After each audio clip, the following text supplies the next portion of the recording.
আরি বা বাড়ি ঘর আছে রে ভাই, শেষ বিছানা শ্মশানে শয়ন।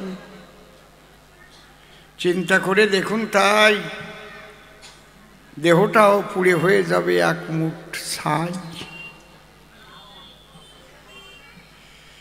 যাজ্ঞে ও কথা ওই পর্যন্ত থাকবে। এখন আরও ভাবনা ভাবা দিয়ে দরকার নাই। এখন গাইতেছি কবিগান, প্রশ্নের দেই সমাধান। কিছুক্ষণ বসে যান, আর যারা ক্ষুধার্ত ভক্ত প্রাণ দয়া করে আপনারা প্রসাদ নিতে যান। এ প্রসাদ হাতে করে প্রসাদ নয়, পেট পুরে সেবা করার তরে আয়োজন করেছে। আপনারা আনন্দ ভরে গ্রহণ করবেন সবাই। একখানা গাই গান দেই এবার সমাধান। ও একটা বিশেষ কথা বলেছে, পশু বনের পশু প্রেম পেয়েছে, আমি পেলাম না কেন? তা তুমি আমাকে রেখে বাঁচবার জন্য গাছের ডালে গিয়ে পালাইয়ে কেন? এই প্রশ্নের জবাবটা দিয়েছে। ওর খাবার নাই। কি দিয়েছে? ও, ওনার বউ ছেলে মেয়ে সব আছে, এই জন্যে লাভ দিয়ে উঠিছে গাছে। তা প্রেম চাও কেন আমার কাছে? বউরে গিয়ে বলো আই লাভ ইউ। কায়দা আছে। এদিকে বলো বউরে ভালোবাসবা, ছেলে মেয়ের জন্য গাছে উঠে যাবা, আর আমার দ্বারা প্রেম চাবা, তা হবে না বলো, বুঝেছি। কায়দা আছে। তাহলে প্রেম যদি পেতে চাও, সকল ভুলে আমাকে যদি তুমি ধরে রাখতে কোলে, তাহলে যদি কিছু পাও, তাহলে আমাকে রক্ষা করতে আসছে। আমাকে বাঘের মুখে ফেলে দিয়ে লাফ দিয়ে গিয়ে ডালে উঠছে, আবার আমার কাছে প্রেম চাচ্ছে। কি বলেন? এটি হয় কখনো? একজন বউয়ের সঙ্গে ঝগড়া করে মরতে গেছে, রেল লাইনে মাথা দিয়ে মরবে, আত্মহত্যা করবে। তো সঙ্গে করে একটা হেরিকেন নিয়ে গিয়েছে, আর ব্যাগের মধ্যে কিছু রুটি আর ঘুগনি নিয়েছে, আর দেশলাই আর বিড়ি আছে, আর একটা ফোনও আছে, মোবাইল ফোন। আর রেল লাইনের পাশে যখন বসে আছে, রাত্রিবেলায় আরপিএফ ওরা ঘুরতে ঘুরতে ওর কাছে গেছে। এই তুই এখানে কেন রে? আমি মরবো। কেন মরবি? বলে আমার বউ আমার অন্তরে কষ্ট দিয়েছে, ভীষণ কষ্ট দিয়েছে, একদম ভারী দাগা দিয়েছে। সত্যি মরিয়ে যাবি? বলে হ্যাঁ, লাস্ট ট্রেনে মাথা দেবো, মরিয়ে যাবো। তা হেরিকেন নিয়ে আইসিস কেন? কয় যদি অন্ধকারে সাপে টাপে কামড় দিয়ে মারিয়ে ফেলে, এই জন্যে আমি হেরিকেন জেলে চলিয়ে গেছি। আমি কি অত বলো? মরবে, হাতে হেরিকেন ধরবে। ও প্রেম চাইছে, আবার গাছে পালাইছে, আবার বউয়ের কথা ভাবছে, প্রেম চায়। বলে দেখি ব্যাগের মধ্যে কি? ও বাবা, রুটি ঘুগনি কেন রে? কয় খিদি লাগলে খাইয়ে নেব। বাহ, তা বিড়ি দেশলাই? কয় তোমার কোনো বোধ নাই, সারা রাত কাটাতে গেলি, মাঝে মাঝে বিড়ি না খালি হয়? তো ফোন নিয়ে এসেছিস কেন? কয় বউরে মাঝে মাঝে মিস কল দেব। বউ যদি বাড়ি ডাক দেয় এমনি যাবো। মরবে। ওরে আমার বউ রে। হ্যাঁ, আর একটা কি গল্প বলছে জানো? 3X রাম। একবারে বলতে বলতে বলতে বলতে বলতে বলতে বলতে বলতে একদম রামে গিয়ে অযোধ্যার রাম রে মিল করাইছে। শুনছেন? কি মাতালের মাতাল!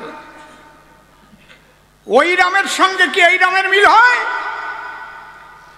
সবটার সাথে সবটার মিল দিতে গেলে ঝাঁটার বাড়ি খায়।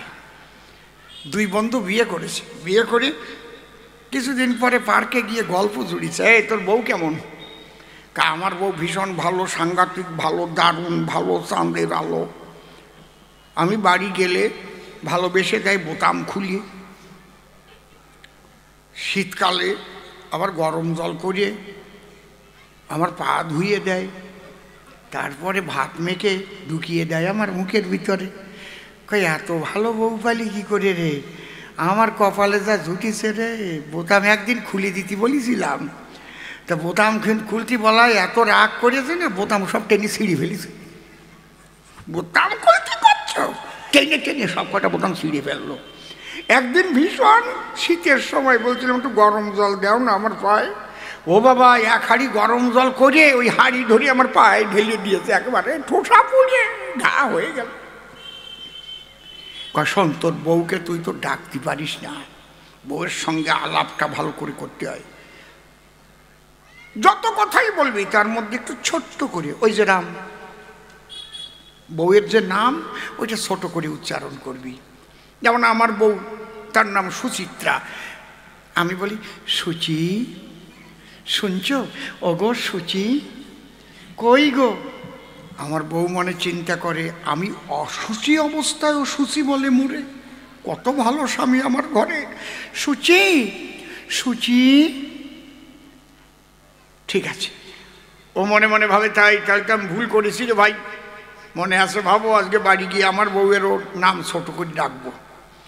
ও তো বাড়ি গিয়ে ওর বউরে ছোট করে ডাক দিয়ে ঝাঁটার বাড়ি খেয়ে নাক মুখ কেটে ভেটে ভুলাইয়ে নিয়ে পরের দিন আসছে। ওর বন্ধু বলে ওর কাছে, কি রে তোর মুখ মুখ যেন ডবল হয়ে গেছে কেন রে? বলে হবে না, তোর দোষ, তুই কেন শিখাই দিলি ছোট করে নাম ডাকা? ডাকছি বলে ঝাঁটা তুলে আমাকে মেরেছে। তোর বউয়ের নাম সুচিত্রা, তুই সুচি বলে ডেকেছিস। আমার বউয়ের নাম বিচিত্রা, আমি কি ডাক দিয়েছি ও বিসি? আমার বউ কয় আমি তোমার বিসি, তোরে এইবার দিছি। ঝাঁটা নিয়ে আমার যা দিল রে। আমার এইসব বাজে কথা আমার ভালো লাগে না, আমার লজ্জা করে। তাও যদি ও কয়, না বলে পারা যায়। এক রুগীর ডাক্তারের কাছে গিয়ে বলছে, ডাক্তারবাবু আমার ঘন ঘন আম পড়ছে। ডাক্তার বলে কথা লও, বাড়ি গিয়ে দুধ দিয়ে গোলায় খাইয়ে ফেলাও। সেই আম নাকি আমাশার আম? আমি তো ভাবিলাম ফজলি আম। তোর 3x রাম হচ্ছে আমাশার আম, আর অযোধ্যার রাম রে ফস্তু কুমকুম ভাস কুণ্ডবদ্ধে ব্যবস্থিত মহাকার বিন্দু রূপেণ মহাজন স্থিত প্রিয়ে আকার হংস বারুজ্য কোদাচ যদা ভবে তদাযত ব্রহ্মানন্দ রাম নাম সুদুর্লভ। যে নাম লিখে দিয়ে পাষাণীর গায়ে ভল্লুক বানরেরা সেই পাষাণী সাগরের জলেতে ভাসায়। আমার কাছে বলো দেখি, তোমার ওই রামের বোতল সাগরের জলে ফেলে দিলি ভাসে নাকি? যে রামের চরণ পরশে, খুলে বলি সবা পাশে, পাষাণী মানবী হয়। যে নামের চরণ পরশে মনেরই হরসে মাধবের কাষ্টের তরি শোনা হয়, তার সঙ্গে যদি 3x রামের মিল দেয়, সে আবার প্রেম চায়, আমারে প্রেম দাও, প্রেম দাও। গান গাইছে, ওর কপালে 3x রামই আসে। ধরো আর কব কত কব, খালি গল্প মনে পড়ে যায়। হা হা, যেভাবে যে ডুব দিয়েছে সেই সেভাবে ওরে তত্ত্ব জানে। যেভাবে যে ডুব দিয়েছে সেই সেভাবে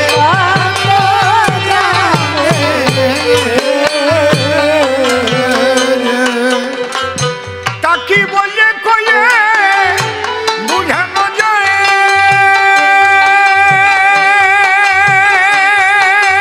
ভাই রে না বুঝলে তার আত্মজ্ঞানে সেই সেভাবে যেভাবে যে ডুব দিয়েছে সেই সেভাবে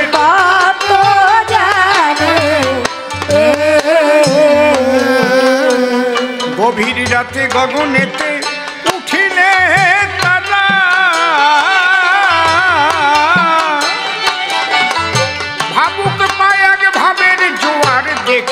চেহারা, ও সেই ভাবে না ডুবেছে যারা, বুঝবে কি ওই তারার মানে, সেই সেভাবে কত জানে, যেভাবে যে ডুব দিয়েছে সেই সেভাবে কত জানে। হায় রে ভবে যারা ভক্ত মহাজন,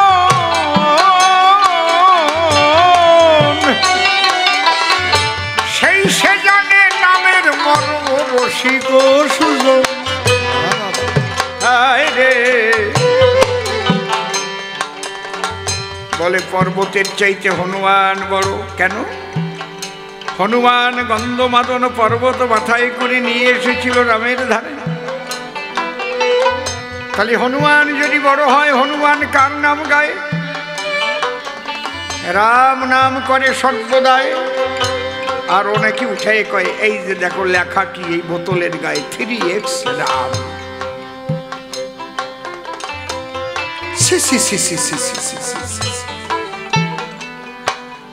বলভদ্র, রাম নামের সঙ্গে এই তুলনা দেওয়ার চাইতে অপরাধ মনে হয় আর কিছু নাই এই দুনিয়ায়। তুমি কোন বোধে রামের সঙ্গে 3x রামের তুলনা দাও?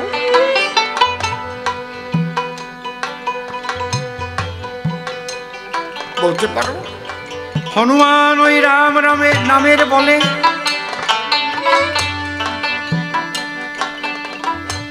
এক লম্ফে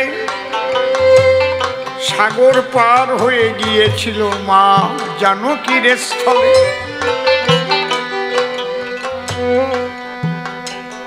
রাম নাম আর 3x রাম,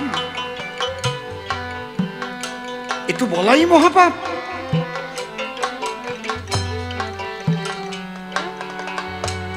যেটা বলেছে তার অনন্ত নরক আছে। গুরুদেবের কাছে যে এটা বলেছে তার অনন্ত নরক বাস আছে। ওই গুরুর ওই শিষ্যকে তখনই পরিত্যাগ করা উচিত বলে আমি মনে করি। যা গোল্লাই যা, জম্বের খাওয়া খা, যা, তোর আর ওই রাম নাম নেওয়া লাগবে না, এই রাম খা। ভবে যারা ভক্ত মহাজন, সেই সে জানে নামের মর্ম রসিক সুজন। যার গোষ্ঠীতে নাই ইষ্টের ভজন, যার গোষ্ঠীতে নাই ইষ্টের ভজন, সেই পাপিষ্ঠ কি ঈশ্বর মানে, সেই সেভাবে কত জানে, যেভাবে যে ডুব দিয়েছে সেই সেভাবে কত জানে।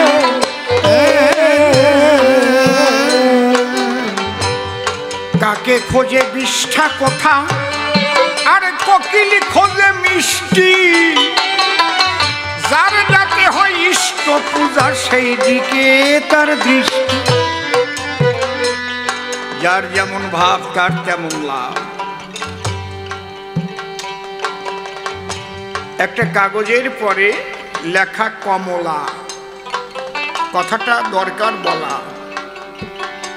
ওই কাগজটা নিয়ে যদি কোনো নিরক্ষর ব্যক্তির কাছে ধরা যায়, দেখার পরে সে বলবে ছোট, তেলাপোকার পায়ে কালি মেখে হেঁটেছে কাগজের উপরে, তাই কিছু দাগ পড়ে।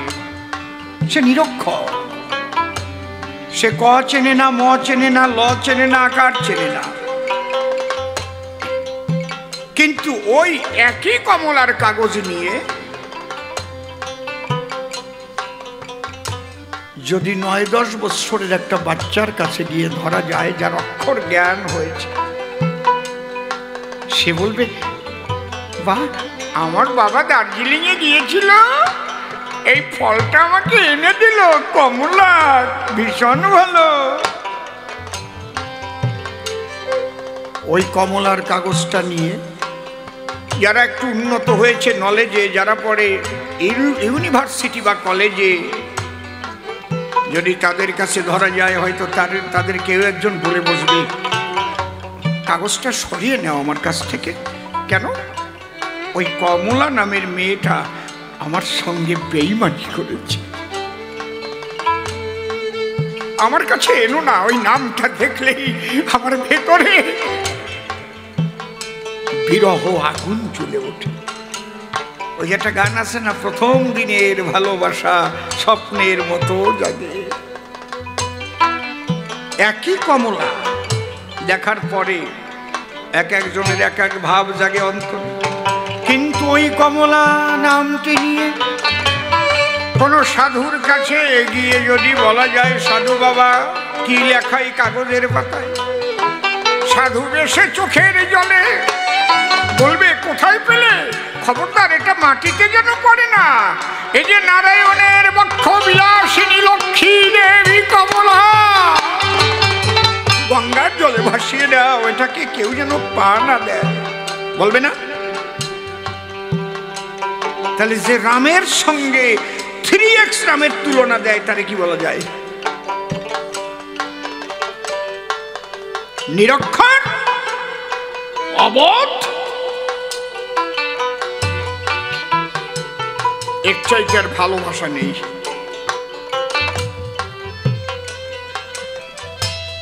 হা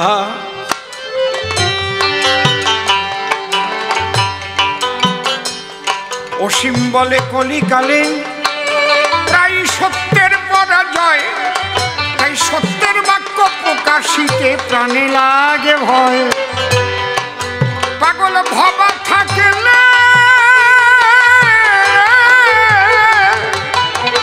ভবা থাকলে আমার সহায় নির্ভয়ে চলব ভুবনে, সেই সেভাবে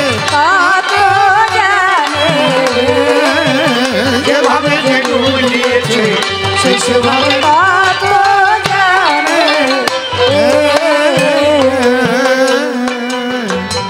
3x রামের জবাব দিলাম সভ্য সবার ঠাই। ওই 3x রামের মধ্যে তো প্রেম ভক্তি নাই, কিন্তু হনুমান ওই রাম নাম নিয়ে কোন শক্তি পেল? হৃদয়ে মাঝে রাম সীতার মূর্তি দেখাইল। হনুমান তো 3x রাম খায় নাই, রাম রাম করে রাম সীতাকে দেখিয়েছিল নিজের বক্ষ চিরে। হনুমান কি ওই 3x রাম খাইছে? রাম নাম নিয়ে রয়েছে। হনুমান আজকে কি বার রে? রামবার। কোন তিথি? রাম তিথি। কোন নক্ষত্র? রাম নক্ষত্র। যাচ্ছ কোথায়? রামের দেশে। খেলে কেমন? রাম খাওয়া। হাওয়া কেমন? রাম হাওয়া। জয় শ্রীরাম, জয় জয় শ্রীরাম, রাম জয় জয় শ্রীরাম, জয় শ্রীরাম জয় শ্রীরাম, জয় শ্রীরাম জয় শ্রীরাম, জয় শ্রীরাম জয় শ্রীরাম, জয় শ্রীরাম জয় শ্রীরাম, জয় জয় শ্রীরাম, জয় জয় শ্রীরাম, জয় জয় শ্রীরাম, জয় জয় শ্রীরাম, জয় জয় শ্রীরাম, জয় জয় শ্রীরাম, জয় জয় শ্রীরাম।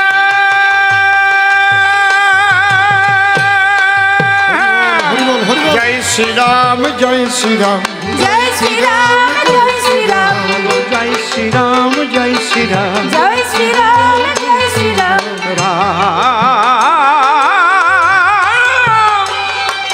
রাম জয় শ্রীরাম, জয় শ্রীরাম জয় শ্রীরাম, জয় শ্রীরাম জয় শ্রীরাম। হনুমান তো কোনদিন 3x রাম খায় নাই, রাম নামের প্রেম সুধা পান করেছে ভাই। তাহলে ওই রামের সঙ্গে তুমি এই রামের তুলনা দেওয়া গল্প বললে কেন? রাম নামের অবমাননা করেছে। ঠিক বললাম না বেঠিক বললাম? হ্যাঁ বলো ভদ্র।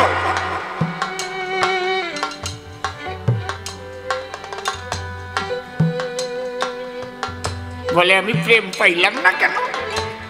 তুমি আমায় রক্ষা করতে সঙ্গে এসেছিলে, বাঘের মুখে ফেলে দিয়ে তুমি গাছের ডালে গেলে।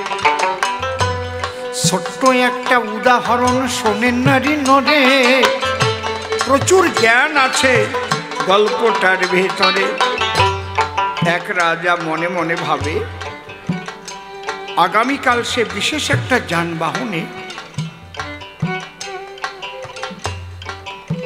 একটা গন্তব্যে যাবে, কিন্তু ওনার একজন নাইট গার্ড আছে। নাইট গার্ড ভোরে ভোরে এসে ডেকে কয়, আজকে ওই যানবাহনে যাবেন না মহাশয়। কেন? স্বপ্নে দেখেছি যানবাহন অ্যাক্সিডেন্ট হলো, যানবাহনে যারা ছিল সবাই মারা গেল। বলে, আরে সর্বনাশ, তুমি তো আমার ভালো উপকার করলে। রাজা মশাই যাওয়া তখন করে নিল বন্ধ। বসে শোনেন আপনারা যত ভক্তবৃন্দ, কিন্তু খবর নিয়ে দেখলো ওই যানবাহন অ্যাক্সিডেন্ট হয়েছে কিনা। সত্যি সত্যি অ্যাক্সিডেন্টের খবর রাজার হলো জানা। সত্যি ওই যানবাহন অ্যাক্সিডেন্ট হয়েছিল এবং সব মানুষগুলো মারা গেল। সন্ধ্যার পরে তার নাইট গার্ডকে ডেকেছে রাজা ধারে, শোন, তুমি বাঁচিয়ে দিয়েছ আমার জীবনটারে, তোমাকে 1 লক্ষ টাকা পুরস্কার দিলাম, আর আজকের থেকে তোমাকে চাকরি থেকে বরখাস্ত করলাম। এ কি রাজামশাই, আমার বউ ছেলে মেয়ে বাঁচবে কেমন করে গো? আপনি আমাকে চাকরি থেকে তাড়িয়ে দিচ্ছেন, আমি আপনার জীবনটা বাঁচিয়ে দিলাম, ওই জন্য তোমাকে পুরস্কার দিলাম। কিন্তু কেন তাড়িয়ে দিচ্ছি? তোমার মতো মানুষকে নাইট গার্ড হিসেবে রাখা উচিত না। কারণ নাইট গার্ড যে থাকবে সে তো সদা সর্বদা জাগ্রত থাকবে। তুমি যদি না ঘুমাতে তাহলে কি স্বপ্ন দেখতে পারতে? যে নাইট গার্ড দরজায় থেকে রাত্রিতে ঘুমায়, তার মতো নাইট গার্ড রাখা উচিত নয়। যে রক্ষক রক্ষা করতে এসে মহাপ্রভুকে ফেলে বাঘের গালে, বউ ছেলে মেয়ের জন্য ওঠে গাছের ডালে, কি করে সে প্রেম পেতে পারে বলুন ভক্তগণ? আপনাদের চরণে বিচার করিলাম অর্পণ। আমার প্রত্যেকটা কথার মধ্যে দর্শন আছে, বাড়ি গিয়ে ভাববেন। এই জন্য শ্রী ঠাকুর ভবা পাগলা কালনাতে গিয়ে দেখে আসবেন, একদম দরজায় ঢোকার সময় লিখে রেখেছে, ডিউটি করলে বিউটি বাড়ে। তুমি ডিউটি করেছো? প্রত্যেকটা মানুষের আগে সঠিক ডিউটি করা চাই। কারখানাগুলো বন্ধ হয়ে যাচ্ছে কেন? শ্রমিকরা সঠিক মতো ডিউটিও করবে না, প্রোডাকশনও বাড়াবে না। এদিকে মালিক সে কি করবে? সে কি শুধু লোকসানের বোঝা বইবে? সব ইউনিয়নবাজি করবে, ইউনিয়নবাজি করবে।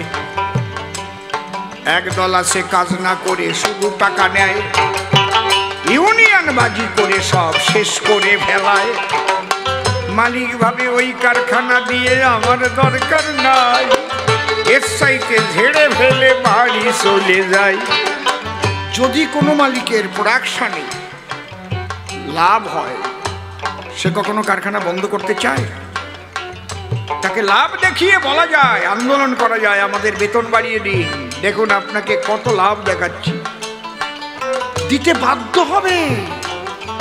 যদি দেখে এর দ্বারা মাসে 5 কোটি টাকা হয়, 1 কোটি শ্রমিককে দিলে কি আসে যায়? বেতন বাড়িয়ে দাও, ডিউটি ঠিক মতো করো। যে যেখানে আছো সঠিক ডিউটি করো, তবেই দেশ সুন্দর হবে।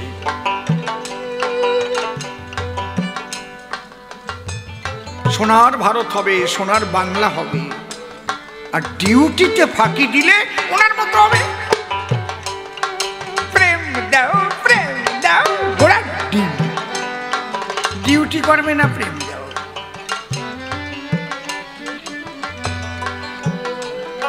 তা রাজা প্রজা সবার সঠিক ডিউটি করতে হয়। ডিউটির মধ্যে সততা থাকা চাই। ঘুষ খাওয়া ডিউটি কিন্তু ভালো নয় রে ভাই, বুঝতে পারছেন? এই জন্য আমি খুলে বলি তোমার ধারে প্রেম পাই পেলে না তুমি এই বনের ভিতরে। বন্য পশু ধন্য হলো আমার পরশে। কোথায় আমার কাছে এক এক করে এসে পরশ পেয়ে তারা ধন্য হয়ে গেল। একবার প্রেমানন্দে বদন ভরে হরি হরি বল। বলে রাধা বড় হতে পারে না, কৃষ্ণ বড় হয়। আরে কৃষ্ণ তো চিরদিন বড়, শোনেন মহাশয়।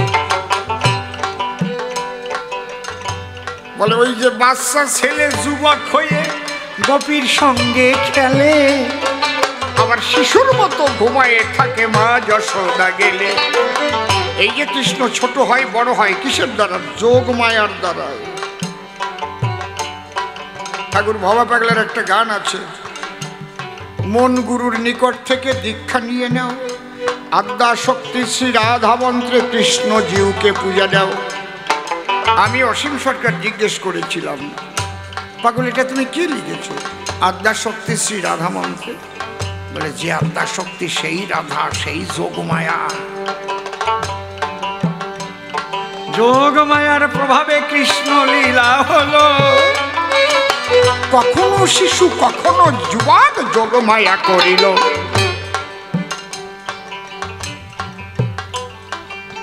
এই যোগমায়ার প্রভাবেই কৃষ্ণ লীলা মাধুর্য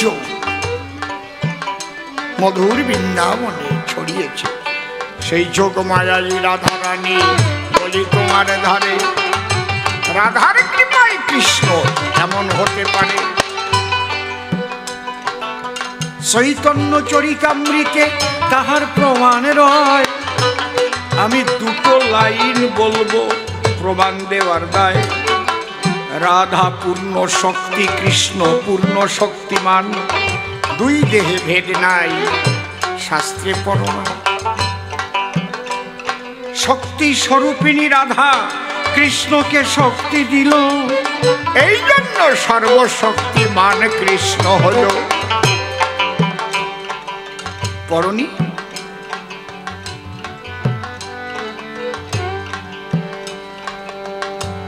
শ্রীকৃষ্ণকে যদি পরিপূর্ণভাবে কেউ আস্বাদন করতে চায়, তাহলে রাধা অনুগা হয়ে ভজন না করলে কৃষ্ণকে সম্পূর্ণভাবে আস্বাদন করা সম্ভব নয়।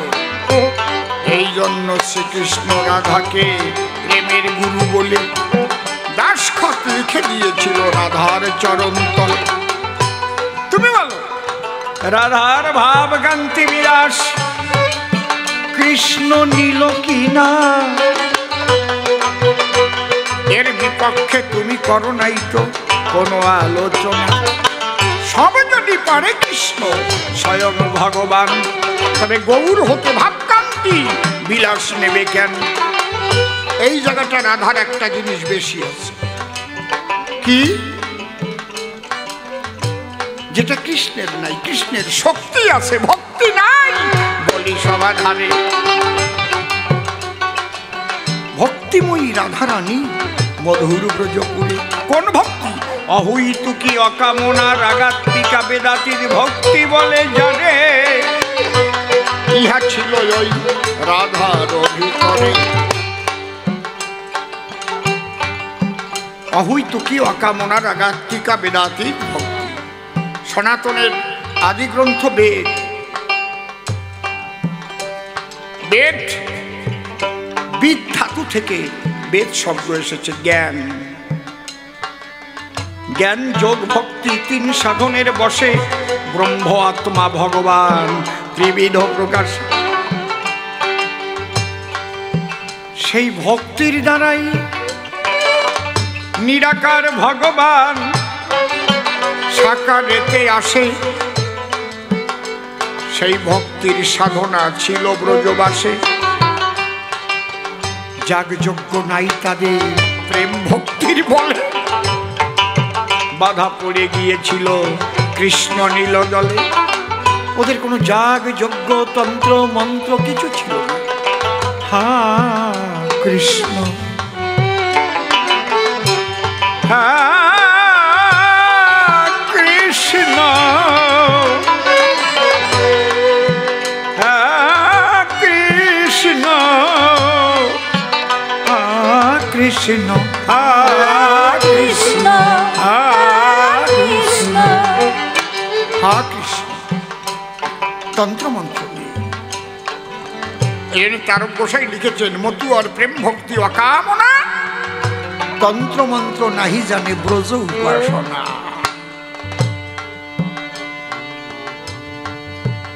বৃন্দাবনের যে উপাসনা একমাত্র তন্ত্রমন্ত্রবিহীন ভালোবাসা,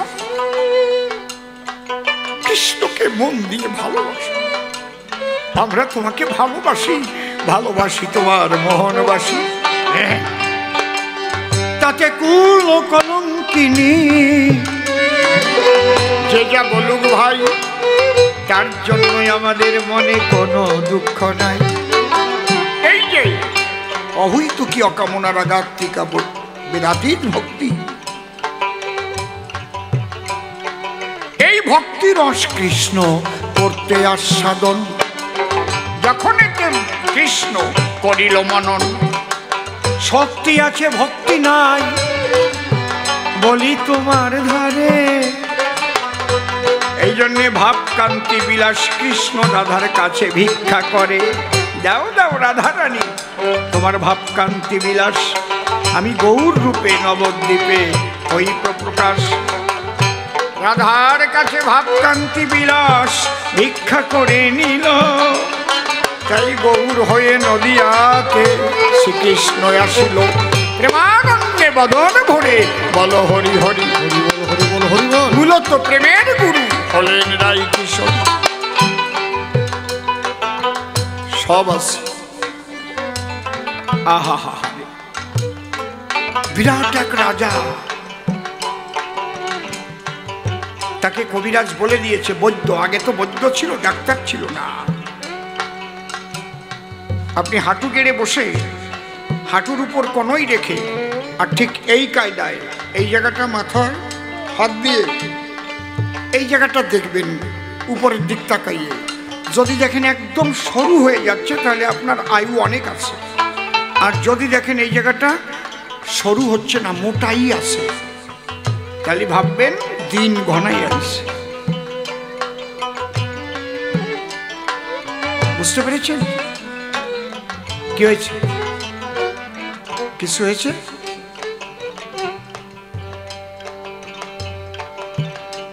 এক বৈদ্য বলে দিয়েছে, রাজামশাই আপনি আর মাত্র 10 দিন বাঁচবেন। তাই শুনে রাজামশাই মনে মনে ভাবে, রাজৈশ্বর্য সবাইকে বিলাইয়ে দেবে। দেশের লোককে জানিয়ে দিল, সবাই তখন এলো, যার যার মতো ধন সম্পদ লুটে নিয়ে গেল, নিয়ে বাটোয়ারা করে দিল, সবাই নিয়ে চলে গেল, আর কিচ্ছু নাই। আজকে শেষ দিন, মরবে। এই সময় আগে ভিখারি এসে দরজায়, যখন করো জোরে প্রণাম জানায়, চোখের জলে ভেসে রাজা ডেকে বলে, তাই আমার কাছে দেবার মতো আর কিছু নাই। রাজামশাই আপনার যা নাই আমি তা চাইব না আপনার ঠাই, কিন্তু আপনার যা দেওয়ার যোগ্যতা আছে তাই চাইব আপনার কাছে। রাজা, কি? আপনার এত সম্পদ ছিল, সবাই নিয়ে চলে গেল, এই সম্পদ তো আপনার সঙ্গে নিয়ে যাওয়ার উপায় নেই। এমন একটা নদীর কূলে গিয়ে আপনি দাঁড়াবেন যার নাম ভব নদী। সেই নদীতে একজন খেয়া দেওয়া মাঝি আছে,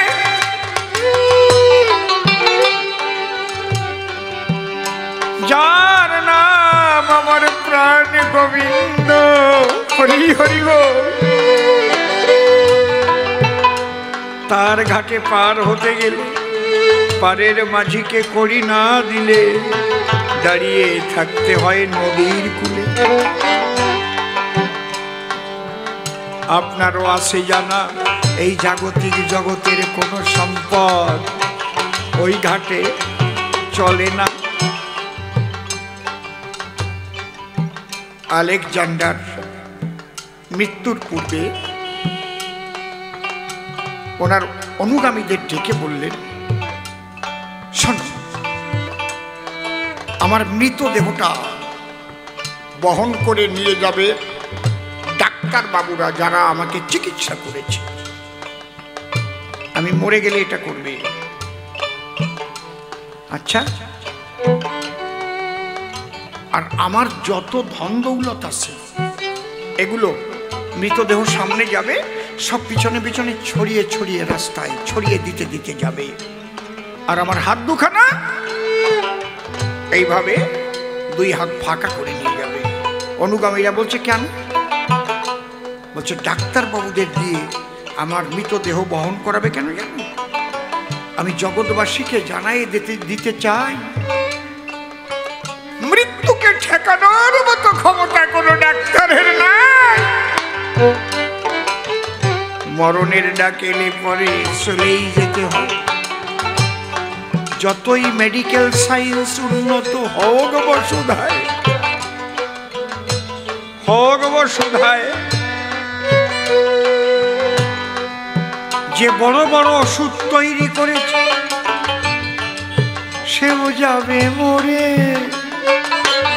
মরণ ঠেকানোর মতো কেউ নাই সংসার। আর ওই ধন দৌলত ফেলতে ফেলতে যাবে কেন? এর দ্বারা সবাইকে জানাইয়ে দিতে চাই,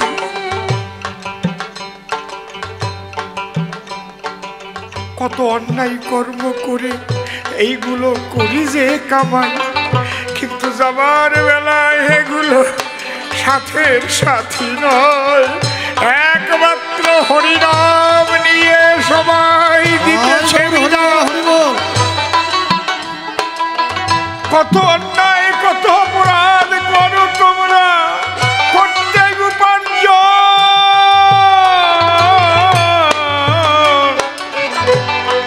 যাত্রাকালের সঙ্গে তোমার যায় না একটি ধন। আমার হাত দুখানা ফাঁকা করে রাখবে, ওটা দিয়ে আমি বুঝাতে চাই, চেয়ে দেখো আমার যাত্রাকালে আমার হাতে কিছু নাই, খালি হাতে চলে যায়। তাই ওই ভিখারি বলছে, রাজামশাই, এই দেশের সম্পদ সেই দেশে চলে না, আপনি আমাকে একটা অধিকার দেবেন। কি? আপনার তো সবাই সবকিছু নিয়ে গেল, যে জিনিস দিলে আপনাকে পার হতে পারবেন ভব নদীর কূলে, আমি সেই জিনিস দান করব থেকে তব স্থলে। এই অধিকারটুকু চাইতে এসেছি, টাকা পয়সা ধন দৌলত না। আপনার কাছে বসে যেটুক সময় আছে আপনার শেষের সম্বলটা আমি আজ জোগাড় করে দিয়ে যাই। বলে, এত বড় বান্ধব তুমি? আজ আমি রাজা হয়েও তোমার কাছে আমি ঋণী হয়ে গেলাম। নাও নাও, করো করো করো, আমার শেষের দিনে সম্বল তুমি আমাকে দিয়ে যাও বন্ধু। এত বলি ওই ভক্ত করে নাম কীর্তন, জোরে জোরে উলুধ্বনি করো ভক্তগণ, পাশে বসে হরিনাম কর্ণেতে শোনায়, চোখের জলে ভাসে রাজা শুয়ে বিছানায়।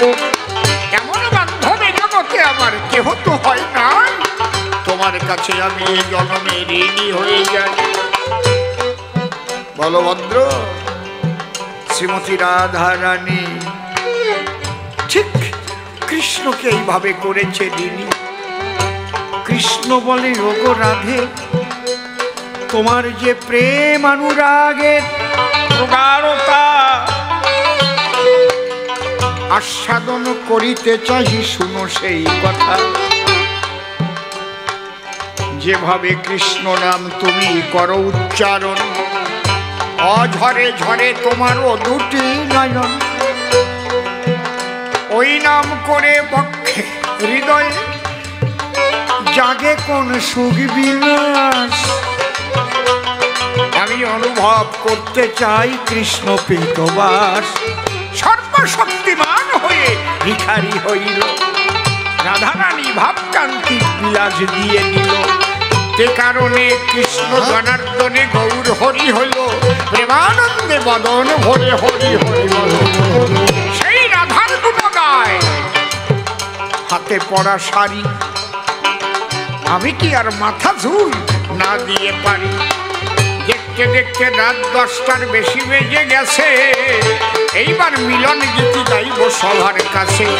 দুজন মিলে সবার তলে মনে আছে ভাবো, মিলন গিয়ে কবি গান সাঙ্গ করে দেব। হা হা হা।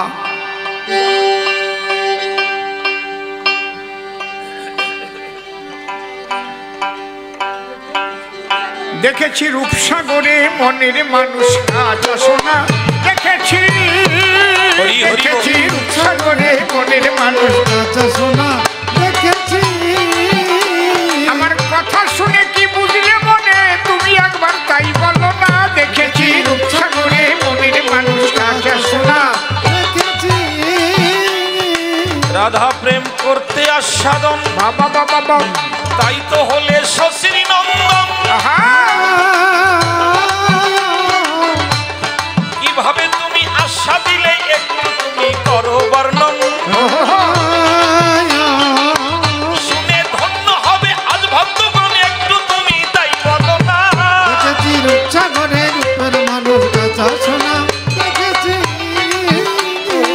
স্বামী স্ত্রীকে বাসর ঘরে যে প্রেম আস্বাদন করে, ওটা অনুভব হয় বলা যায় না বলি আমি তোমারে ধারে। একবার রসিকের সঙ্গ পেলে পরে বুঝবে কখন যাবে জানা। আচ্ছা শোনা, একটু আভাসে বলো সবাই, বাবা আমি নিবেদন করি তোমারই পাই। ইঙ্গিতে বললে পরে বুদ্ধিমানরা তাতে বুঝে যায়। একটু কৃপা করে বলো আমায়, শুনবে যত সুধী জনা। দেখেছি শোনো, এই পুরো ব্রহ্মাণ্ডটা পেলে পরে যে সুখ পায় ওই নারী নরে, তার কোটি কোটি বেশি গুণ সুখ আছে প্রেমের ভিতরে। প্রেমিকের সঙ্গ একবার নিলে পরে ওই তত্ত্ব যাই গো জানা। দেখেছি রূপসাগরে মনের মানুষ কাঁচা সোনা, তবে রাধা রানী করি রোমান, এটা কি প্রেমের সোপান। মিলনের ভাবে তুমি সবাই একটু দাও না সমাধান। কথা শুনবে যত আজ ভক্ত প্রাণ, তুমি একটু তাই বলো না। দেখেছি শোনো শোনো শোনো, লীলা রস আস্বাদিতে আছে মান অভিমানে জগতে। আরে তা না হলে লীলা হয় না বলি তোমারই সাক্ষাতে। আছে এর মধ্যে বিরহ মিলন, তাতে বেশি বাড়ে যে আকর্ষণ। যেমন ননি মাখন ওঠে কিন্তু করলে পরে দধি মন্থন। ওই মান অভিমান মন্থনের মতো করলাম আমি আলোচনা। দেখেছি রূপসাগরে মনের মানুষ কাঁচা সোনা, আজকে যেমন দধি যখন মন্থন করে মনে হয় ভেঙে ফেললো খন্ড খন্ড করে। আরে বেশি বেশি পাক দিলে মাখন কিন্তু ওঠে পড়ে। মান অভিমানের পাকাপাকি করে, আরে শোনেন যত জ্ঞানী জনা। দেখেছি যারা মিলন মিলনের সময় দক্ষিণা দেয়, তাদের গোবিন্দের সঙ্গে মিলন হয়। কারো বাসনা থাকিলে দিয়ে যাবেন এসে সভায়। যারা গুরু গোবিন্দ ভালোবাসে তারা মিলনের দক্ষিণা নিয়ে আসে। জোরে জোরে উলুধ্বনি দাও না তোমরা বসে বসে। সত্যি এখানে আসিলাম আমরা যে সবাই অফুরন্ত আনন্দ পাই। তুমি আবার এলে কেন বলো দেখি আমারই ঠাই। আমি আসার আগে ছবি তোলে কি ভাবছে তার জাগলো দিলে। আরে মিলনের আনন্দ হলো আজি দেখেন সভা তলে। একবার বল হরি বলে উলু দাও মায়ের রাজনা। দেখেছি রূপসাগরে বনের মানুষ কাঁচা সোনা। আপনাদের আশীর্বাদে পেলে আমরা ডুবে যাব প্রেম সলিলে। গৌর কৃপা পাবো মোরা হরে কৃষ্ণ হরি বলে। কত ভক্তরায় আনন্দ পেল, তারা ঘর বাড়ি ছাড়িয়া এলো। কৃষ্ণ কথা শুনে আনন্দেতে ভেসে গেল। সবাই আশীর্বাদ দেবেন সকলে। আহা যেন কৃষ্ণ চরণ পাই অন্তিম কালে। সবাই একবার নাচেন দেখি বল হরি বলে।